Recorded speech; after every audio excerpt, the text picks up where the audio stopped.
Kembali lagi pada video lanjutan dari video pertama yang Miss dan Sir lakukan. Pada video kali ini, kita akan belajar tentang grafik fungsi sinus dan kosinus. Selamat menyaksikan teman-teman. Untuk selanjutnya ada fungsi trigonometri. Nah, kalian sudah pernah dengar belum tentang fungsi trigonometri atau ada yang sudah paham malah mengenai apa itu fungsi trigonometri?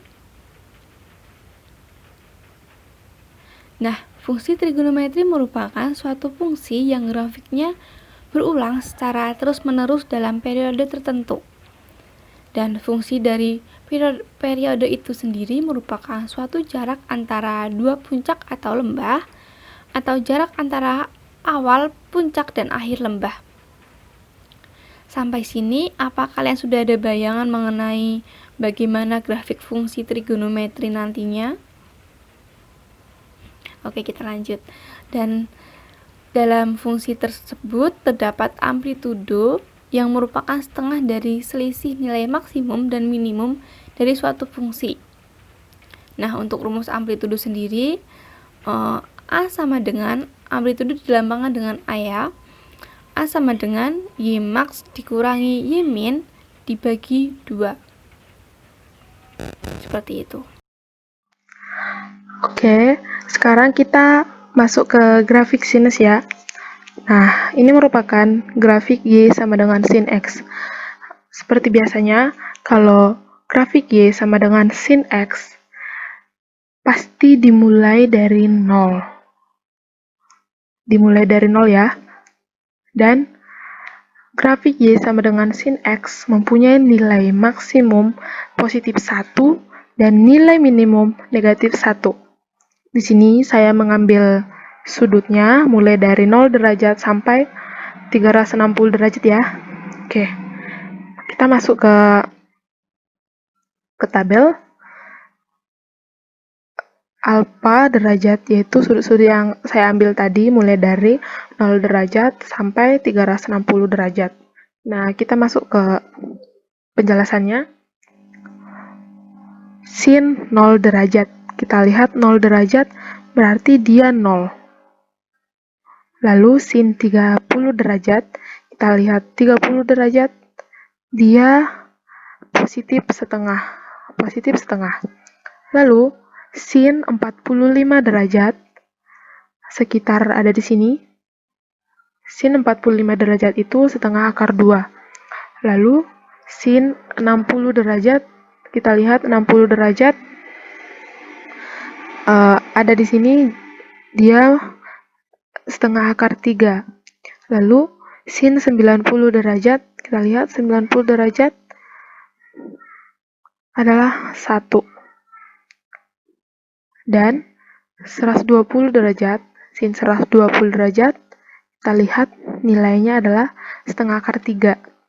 Lalu 135 derajat, 135 derajat sekitar ada di sini, yaitu setengah akar 2. 150 derajat, kita lihat 150 derajat ada di sini, berarti dia nilainya setengah. Kita masuk ke 180 derajat. 180 derajat berarti nilainya adalah 0. Lalu 210 derajat. 210 derajat kita lihat dia berada di kuadran yang keempat. 210 berarti negatif setengah. Lalu 225 sekitaran di sini sin 225 adalah negatif setengah akar 2. Lalu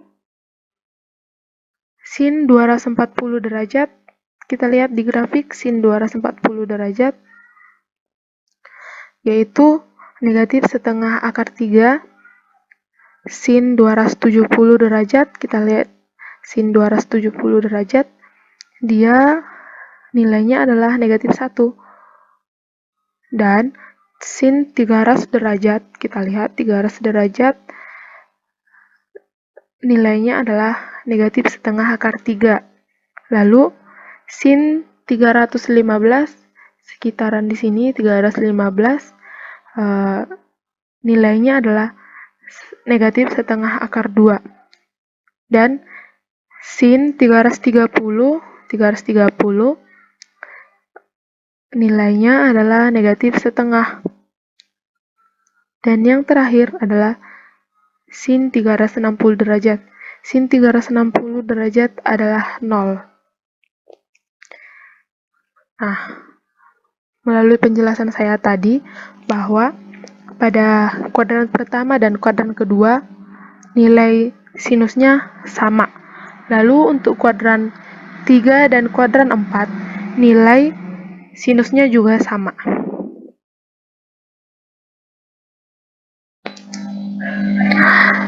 Oke, sekarang kita masuk ke grafik kosinus. Ini merupakan grafik Y sama dengan cos X. Nah, biasanya grafik Y sama dengan cos X pasti dimulai dari positif 1. Beda dengan sin X ya. Tadi sin X, Y sama dengan sin X dimulai dari 0, sementara cos X dimulai dari 1. Nah, di sini saya mengambil sudutnya dari 0 sampai 360 derajat. Nah, kita langsung ke tabelnya. X merupakan sudut-sudut yang saya ambil tadi dari 0 derajat sampai 360 derajat. Dan saat X-nya sama dengan 0, maka cos 0 adalah, kita lihat di grafik, cos 0 adalah positif 1. Dan saat sudutnya 30 derajat, maka cos 30 derajat adalah, kita lihat cos 30 derajat setengah akar 3. Dan saat sudutnya 60 derajat, maka cos 60 derajat adalah, cos 60 derajat berarti setengah. Dan saat sudutnya 90 derajat, maka cos 90 derajat adalah, kita lihat 0 ya. 0. Lalu kita masuk ke 120 derajat. Cos 120 derajat adalah negatif setengah. Dan saat sudutnya 150 derajat, kita lihat 150 derajat berarti negatif setengah akar 3. Masuk ke 180 derajat. Cos 180 derajat adalah negatif 1. Lalu 210 derajat. Kita lihat 210 derajat berarti dia negatif setengah akar 3. Negatif setengah akar 3. Lalu 240 derajat. Kita lihat cos 240 derajat negatif setengah. Lalu cos 270 derajat. Cos 270 derajat sama dengan 0. Lalu 300 derajat, kita lihat 300 derajat, cos 300 derajat adalah positif setengah. Lalu 330 derajat, cos 330 derajat adalah setengah akar 3. Lalu yang terakhir, cos 360 derajat. Cos 360 derajat adalah 1. Bentuk fungsi trigonometri. Selain itu, terdapat grafik tidak baku pada fungsi trigonometri yang lebih kompleks. Bentuk fungsinya adalah, yang pertama, fx sama dengan a sin k kali x plus minus b kali plus minus c dengan periode grafik 2v per k dan amplitudo nilai mutlak a. Yang b, fx sama dengan a cos k kali x plus minus b kali plus minus c dengan periode grafik 2v per k dengan amplitudo nilai mutlak a. Yang c, fx sama dengan a tangen k kali x plus minus b kali plus minus c dengan periode grafik v per k dengan nilai v sama dengan 180 derajat. Didapat dari grafik trigonometri baku dengan cara mengalihkan koordinat setiap titik pada grafik baku dengan bilangan A, sedangkan absisnya digeser sejauh B per K. Jika B positif, absis digeser ke kiri, dan jika B negatif, absis digeser ke kanan. Sedangkan periode grafik sinus dan kosinus menjadi 2V per K,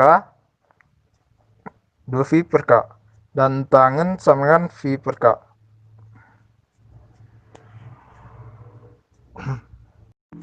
Fungsi trigonometri. Fungsi trigonometri memiliki nilai minimum dan maksimum. Cara menentukannya dapat menggunakan metode grafik dan melalui rumus. Metode grafik dengan cara menggambarkan grafiknya, titik puncak pada bukit adalah nilai maksimum, sedangkan titik terendah pada lembah adalah nilai minimum. Selain dengan grafik, nilai maksimum dan nilai minimum dapat ditentukan dengan rumus sebagai berikut. Misalkan fungsi fx sama dengan a sin gx tambah c dan fx sama dengan a cos gx tambah c. Maka nilai maksimal adalah nilai mutlak a plus c dan nilai minimumnya adalah minus nilai mutlak a plus c. Nilai maksimum dan minimum dapat digunakan untuk menentukan nilai amplitudonya. Amplitudo sama dengan setengah kali nilai maksimum dikurang nilai minimum.